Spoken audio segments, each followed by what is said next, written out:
Yeah, good morning to everybody. Thank you for giving me this opportunity. My paper presentation for today is tear volume and ocular surface changes before and after upper eyelid blepharoplasty. I have no financial interest to disclose. Dermatochlesis, as we all know, is the sagging of the upper eyelid and eyebrow that results from physiological senile changes. The prevalence of dry eye symptoms in such patients is 8 to 20%, and it is primarily seen in aging population with higher prevalence in Asian eyes due to their peculiar anatomy. The purpose of the study was to evaluate the effect of upper eyelid blepharoplasty on tear film parameters and ocular surface morphology. The objective was to analyze the change in tear volume and ocular surface before and after surgery in such patients.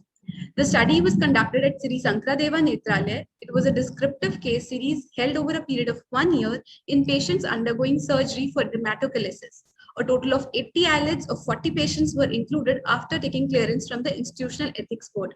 The patients included in the study were those in the age range of 40 to 75 years and had normal ocular history except for dry eye symptoms.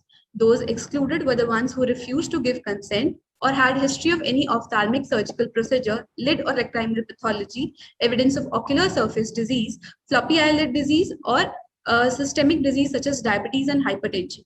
Also, patients who underwent ptosis surgery and blepharoplasty in the same setting were excluded, and those using any topical medications such as anti-glaucoma drugs were not included. Preoperative evaluation included a detailed history, routine ocular examination with special reference to margin to reflex distance 1, palpebral fissure height. Grading of dermatochlesis was performed and subjective symptoms were evaluated using OSDI questionnaire. Schirmer's test with anesthesia was performed. Tear meniscus height was taken with anterior segment OCT. Conjunctival impression cytology was taken, and tear osmolarity was performed using tear lab osmometer.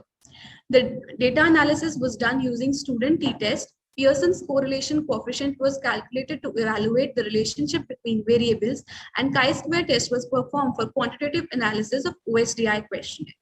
The results was as follows. 70% of the patients were females with a mean age of 58.57 plus minus 8.06 years, and the maximum patients were in the category of 65 to 69 years. The best corrected visual acuity in the pre and the post-operative period did not show any statistically significant difference. The Schirmer's test in the post-operative period showed improvement, and it was statistically significant. The tear film height remained more or less constant, but the tear film breakup time, it improved post-operatively.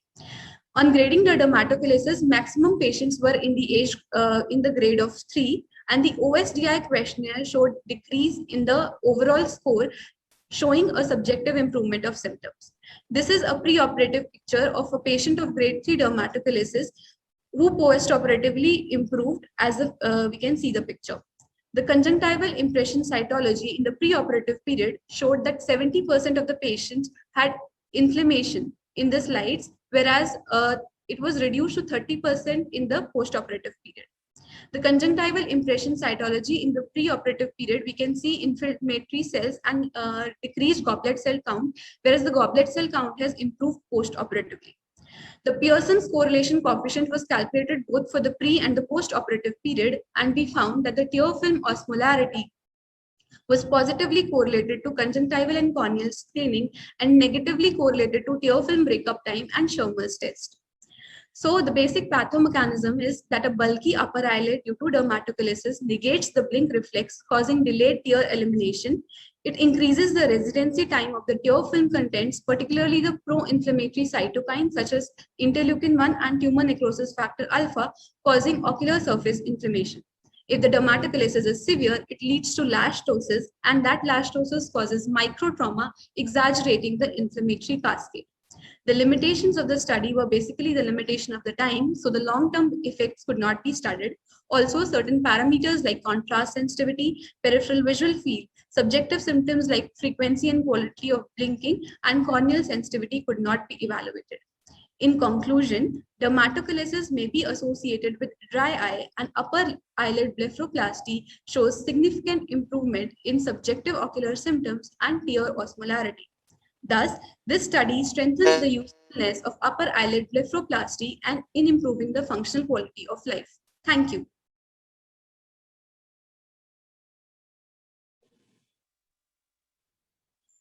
Very nice presentation, Shisham.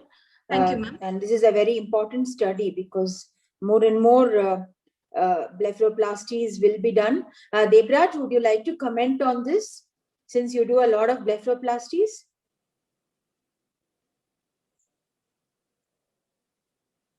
Debraj? Okay, I think he's not there, but very good. Please work on it further. Yes.